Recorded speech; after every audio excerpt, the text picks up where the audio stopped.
When I was working my way through college, I used to work nights at a gas station. I was pretty used to working nights, so this didn't bother me too much. The only uncomfortable thing was that this gas station was on the side of a hardly used highway in northern New York. That being said, my imagination would play tricks on me while I was working alone. The way the shifts worked was I was alone for the last 2 hours of my shift after the subway person had gone home. So for those 2 hours, I would try to pass the time by cleaning and listening to music. I didn't get many customers, but when I did, they were always just a bit off. Most notably was a man that used to come in every night and try to buy a Subway sandwich.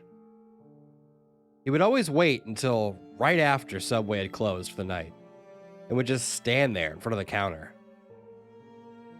I walked over and asked him what he would like, and he would say, "I'm hungry.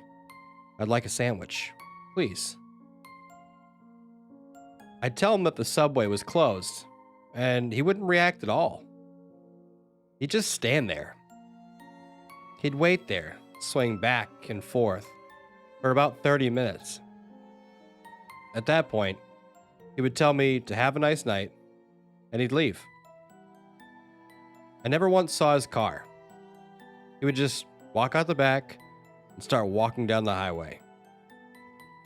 This wouldn't be odd if it was a rare occasion, but this happens every night that I work.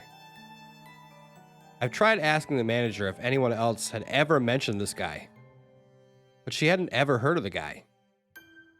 I asked if I could get another person to close with me, but she said we didn't have enough staff to cover that.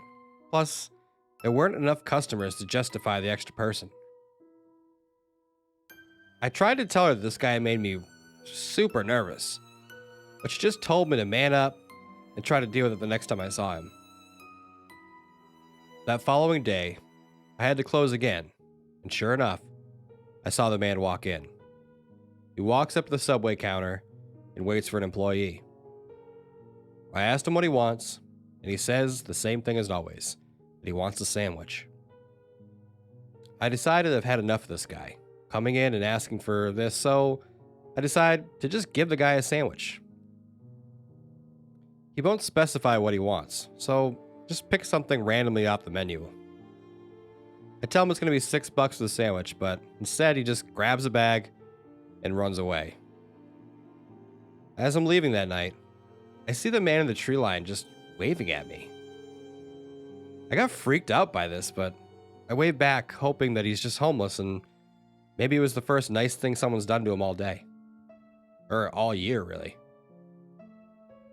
I hopped in my car and I locked the doors, and I got the hell out of there. That was the last time I ever saw the man in the woods. And boy, was I grateful for it.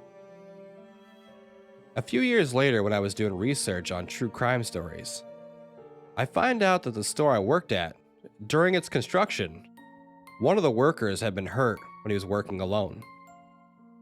The store was supposed to open that following week, and there was a long weekend before that. This was before everybody had cell phones on them. The man's leg was broken after falling off the roof of the building. He lay there all weekend long and died due to exposure. When I said that this was in the middle of nowhere when I worked there, it was pretty much in the middle of the woods whenever he was on the ground, when it was being built. The story didn't resonate with me much until I saw the picture of the guy. He looked a hell of a lot like the man that had plagued my nights at the gas station. The worst part is, he's not even the worst one that came in.